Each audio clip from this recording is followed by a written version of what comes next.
Halo Tagarians, berjumpa dengan saya Afi dalam wawancara bersama Wali Kota Makassar, Bapak Muhammad Ramdan Pomanto yang akrab disapa Bapak Dani Pomanto. Selamat sore Pak Dani. Selamat sore Mbak Afi, selamat sore Tagarian. Pak Dani, saya ingin tahu ya Pak, pejabat publik itu kalau saya lihat jadwalnya, agendanya itu dari pagi sampai sore itu padat gitu ya. Dan itu terus menerus dari hari ke hari, termasuk Pak Dani juga begitu. Apa ya rahasia supaya stamina kita itu oke? Apakah sama kayak Presiden Jokowi rajin minum jamu misalnya? Kalau Pak Dani apa Pak? Saya itu tidak makan pagi, tidak minum susu, makannya sedikit. Saya nggak minum vitamin. Jadi saya juga heran. Kadang-kadang dari jam 6, jam 1, jam 2 saya masih pakaian dinas.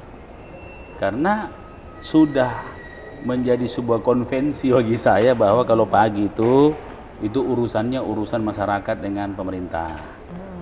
Nah, kalau dari siang itu urusan di kantor. Nah, kalau malam itu biasanya urusan yang ringan-ringan sampai jam 10. Jam 10 sampai jam 2 itu mahasiswa, anak-anak muda apa semua.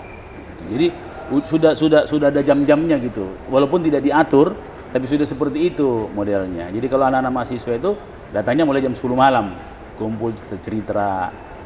Dan saya kan banyak komunitas juga. Jadi biasanya kalau malam-malam itu komunitas pada kumpul. Nah, jadi saya heran juga, pagi saya segar lagi. Jadi saya pikir ya sholat yang baik, ya hati yang ikhlas. Ya kalau kita ikhlas, kalau kita lihat schedule, bisa muntah-muntah kita. Itu schedule saja begitu banyak. Belum yang sama banyaknya yang non schedule, yang tidak masuk di schedule. Itu lebih banyak malah. Tapi karena kita ikhlas, itu tidak ada beban apa-apa. Rupanya saya juga teliti waktu 5 tahun yang lalu, 5 tahun periode saya pertama. Apa sih rahasianya? Ternyata keikhlasan menjadi kekuatan kita melayani rakyat. Dengan segala persoalannya, bayangkan ini persoalan satu lain, satunya lain, satu lagi lain. Dan selalu positive thinking. Dan yang baru saya sadari setelah saya selesai periode pertama, ternyata menjabat, menyentuh tangan-tangan rakyat dan eye contact itulah adalah titik yang paling berbahagia saya rasa. Ya. Jadi benarlah apa yang dikatakan Al-Quran bahwa sebaik-baik manusia yang bermanfaat bagi banyak orang. Jadi kesempatan memberi manfaat orang itulah intinya. Bapak kan dulu pernah jadi dosen ya Pak, ngajar. Ya, benar sekali. Kemudian jadi pejabat publik, jadi wali kota. Apa sih perbedaan yang Bapak rasakan menjadi dosen dan menjadi wali kota? Ya, jadi saya dosen itu dari tahun 89, 90 sampai 2011. Jadi 21 tahun saya di kampus. Yang saya dapat di kampus positifnya adalah semua keputusan harus by research. Semua lewat penelitian. Tidak pernah pakai ilmu kirologi atau ilmu kira-kira. Itu yang saya bawa di pemerintahan. Kekurangannya di akademisi, egosentris terlalu kuat. Bahwa kalau bukan kita, yang lain tidak tahu apa-apa. Itu yang kurang saya tidak bawa itu. Kemudian saya jadi profesional. Saya berhenti 2011 karena kebetulan jadi dosen itu jadi cita-cita ibu dan bapak saya. Bapak ibu saya selalu bilang jadi dosen. Jadi saya ikut jadi dosen. Ikuti orang tua. Begitu tahun 2010, sebelumnya bapak saya meninggal. Begitu 2010 ibu saya meninggal, berarti sudah selesai saya sudah tunai saya punya tugas dari harapan ibu bapak saya. Maka 2011 saya minta keluar dari dosen. Karena selesai saya punya tugas. Ibu bapak saya sudah meninggal juga. Saya jadi arsitek. Alhamdulillah arsitek ini kita cukup banyak punya jaringan lah karena seluruh Indonesia. Nah, di profesional itu tidak ada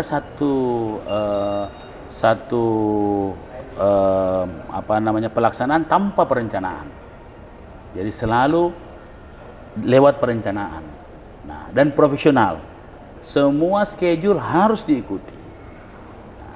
Kemudian saya masuk di birokrat dan politisi, jadi politik. Nah, ini agak berbeda ilmunya. Ini kalau saya lihat ini ilmunya ini lebih di atas ilmu alam jin ini. Ya, kalau alam jin tidak jelas, ini lebih tidak jelas. Ya, lebih tidak jelas. Nah, sehingga kita harus punya bekal ilmu-ilmu yang lebih kuat. Nah, sehingga saya agak sedikit berbeda di alam politik ini. Saya agak sedikit berbeda penampilan saya. Kadang-kadang kalau benar ya kita lurus-lurus, mau di hate sama orang, kita tidak terlalu ambil pusing gitu. Ya, karena kita berpikir bahwa ya benar adalah benar. Barangkali saya juga bukan politisi yang baik ya. Bukan politisi yang baik, tapi alhamdulillah selama ini selalu menang. Ya, Bukit Kosong menang, dulu menang. Alhamdulillah 2020 menang lebih besar lagi. Banyak tantangan, banyak yang berusaha menyingkirkan, tapi Bapak terbukti selalu bertahan dan fight ya, Pak ya. Apakah Bapak menikmati pekerjaan yang sekarang sebagai orang pemerintahan, pejabat publik?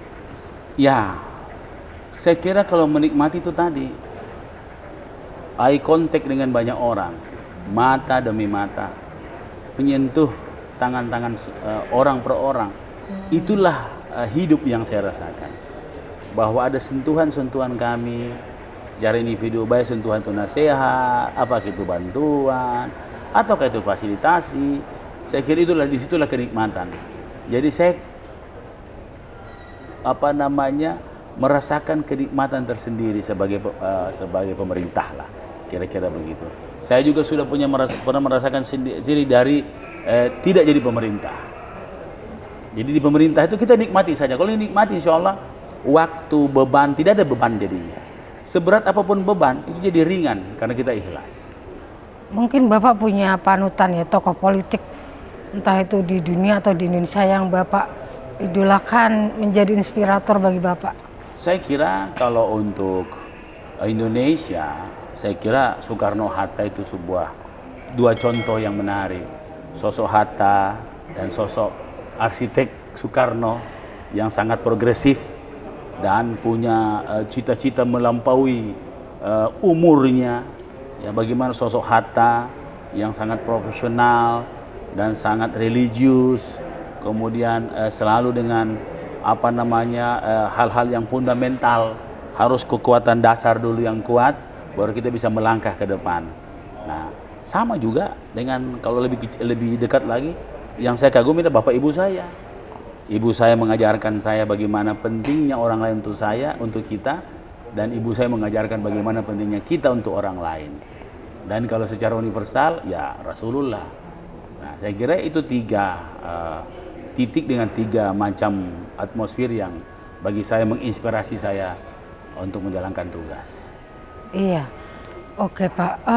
Kemudian Bapak bisa cerita nggak sih, mungkin ada kegandrungan, kesenangan Bapak di luar pekerjaan rutin, sesuatu hobi yang Bapak lakukan pada waktu luang, apa ya? Ya, saya kebetulan suka membuat alam lah. Kebetulan saya ada kebun, jadi begitu dekat kota, jadi begitu ada waktu luang biar 1 jam, biar dia 50 kilo dari kota, saya lari ke sana. Lari, rubah-rubah sedikit, kan saya arsitek, desain-desain terus pulang. Itu aja anunya. Itu aja kebahagiaan di saat-saat kesibukan. Jadi bahkan kadang-kadang pekerjaan saya bawa kadang-kadang ke kebun. Biasanya kalau sudah sore, biasanya kan kalau orang sore kan orang sudah betul-betul rest ya. Kalau saya tidak bisa rest, justru yang hanya yang mewah bagi saya itu malah tidur. Ya, apalagi kalau tidur siang, dan tidak pernah tidur siang. Jadi kalau saya sempat tidur siang itu kemewahan yang paling tinggi bagi saya. Jadi karena saya bisa kerja, saya nggak biasa diam, ya seperti itu. Oh ya Pak, tadi kan Pak Dhani cerita jam 10 malam para mahasiswa datang ke rumah. Mereka itu ngapain ke rumah Pak Dhani? Jadi organisasi mahasiswa itu cerita-cerita tentang keluh kesahnya, cerita tentang politik, cerita ringan-ringan, sampai rencana-rencana mereka ke depan. Jadi saya dekat dengan mahasiswa, dekat dengan anak-anak pergerakan, dekat dengan misalnya teman-teman buruh, teman-teman, karena mereka dengan kalau kulak kesahnya itu cerita sih dengan saya, jadi saya dekat sekali. Kesibukan yang sekarang ini apakah membuat Bapak masih sempat membaca buku? Dan buku favorit apa yang Bapak? Ya, jadi saya itu yang paling favorit itu tafsir Al-Quran. Jadi semua yang saya lakukan itu selalu ada dasar referensi Al-Qurannya, ya semua. Dan saya kekuatan itu lebih banyak belajar dari orang. Jadi saya lebih berguru dari orang. Jadi kalau misalnya saya pengen tahu atas suatu ilmu, saya cari siapa guru yang terbaik. Jadi saya lebih banyak berguru dengan orang sambil membaca buku, referensi apa yang ada. Ya saya lebih suka itu buku-buku tasawuf, ya buku-buku tentang civilization, tentang misalnya bagaimana Konstantinopel jatuh, bagaimana Columbus menemukan benua Amerika. Jadi hal-hal seperti itu, lebih sejarah lah, sejarah. Oke Pak, ini agak bergeser. Kalau orang luar daerah itu misalnya main ke Makassar, mungkin Bapak ada yang bisa direkomendasikan tempat-tempat yang wajib dikunjungi dan makanan-makanan tempat kuliner yang wajib dicoba. Di Makassar itu makanannya enak-enak. Jadi gastronomi kita cukup lengkap. Mau ikan, kita punya teknik membakar ikan. Itu berbeda dengan yang lain. Kalau di Jakarta ikan bakar betul-betul terbakar, hitam kering. Kalau di Makassar tidak. Bakaran teknik barbeque-nya itu makin panas makin juicy. Jadi seperti di steam. Jadi kalau ikan bakar atau seafood tuntas di Makassar. Daging ada coto, ada palu basah, ada konro, banyak lagi, ada 40 makanan favorit di Makassar. Itu makanannya. Jadi makanan itu ada di setiap coto saja ada 10 varian. Ya. Bahkan tidak ada satu wilayah atau satu budaya di seluruh dunia seperti budaya makan di Makassar. Di mana makanan itu setiap jam ada. Jam 5 sampai jam 6 itu namanya songkolo. Songkolo itu nasi ketan, ikan kering sama kelapa goreng. Itu enak sekali. Nah ini kan agak aneh sedikit. Biasanya kalau orang makan awal itu yang lembek-lembek, ini tidak, nasi ketan. Kemudian jam 6 sampai jam 8 itu nasi kuning. Nah, nasi kuning ini favorit ya beberapa pejabat-pejabat negara kalau ke sana kalau pagi. Nah jam 8 sampai jam 10 itu coto. Jadi coto itu makanannya pagi, makan pagi. Jadi kalau mau makan coto banyak pahalanya tuh pagi. Ya. Jam 10 sampai jam 12 itu palu basah. Jadi palu basah itu after coto. Nah, kemudian siang itu jam 12 sampai jam 3 itu kan lunch, bisa banyak pilihan, seafood dan lain-lain. Jam 3 sampai jam 5 itu konro. Jadi konro itu makanan sore. Bukan makanan pagi. Kemudian habis itu dinner. Nah, dinner juga banyak pilihan. After dinner itu namanya sop saudara. Sampai jam 10. Setelah jam 10 baru noodles, mie. Tergantung chefnya siapa. Jadi tidak ada satu yang komplit ya dalam budaya makan itu ke Makassar. Dan di Makassar itu jam 3 malam kita mau beli makanan ada. Wow. Ya, ada. Di Jakarta ini kan kalau kita ke sini jam 10 agak sulit mencari makan. Di Makassar ada semua. Kalau tempat-tempat saya kira favorit sepanjang Pantai Losari, banyak tempat-tempat baru kita. Itu Bapak arsiteknya ya Losari? Losari kami yang buat, Center Point of Indonesia yang baru kami yang buat, Tanjung Bunga kami. Jadi sepanjang waterfront itu karya saya, hampir semua karya saya. Ya. Jadi makanya kalau soal dari ada dengan tidak ada, kita sudah punya cukup sejarah, merubah sesuatu, semua waterfront Kota Makassar. Mantap. Terus kalau Bapak itu pengen dikenal sebagai pemimpin yang seperti apa ya Pak? Saya mau dikenal sebagai orang baik saja. Tidak lebih dan tidak kurang. Karena cita-cita saya bukan jadi apa-apa. Sederhana filosofi hidup saya. Disayang banyak orang, mati masuk surga. Itu saja. Tapi disayang banyak orang, banyak suaranya kemudian jadi wali kota. Itu soal lain.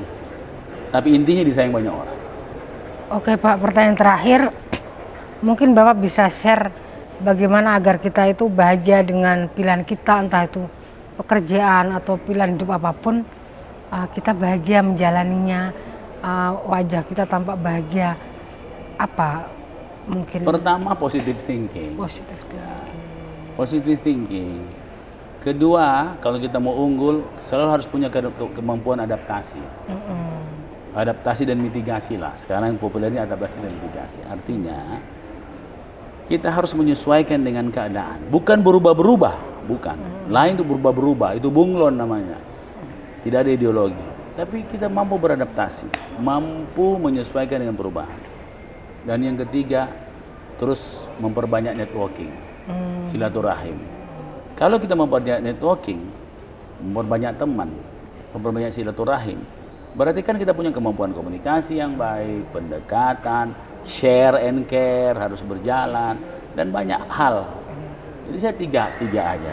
Tiga aja itu insya Allah kita selamat dunia akhirat lah. Baik Pak Dhani, terima kasih untuk wawancaranya Terima Pak. kasih Mbak Bi. Demikian Tagarian, sampai jumpa di lain kesempatan.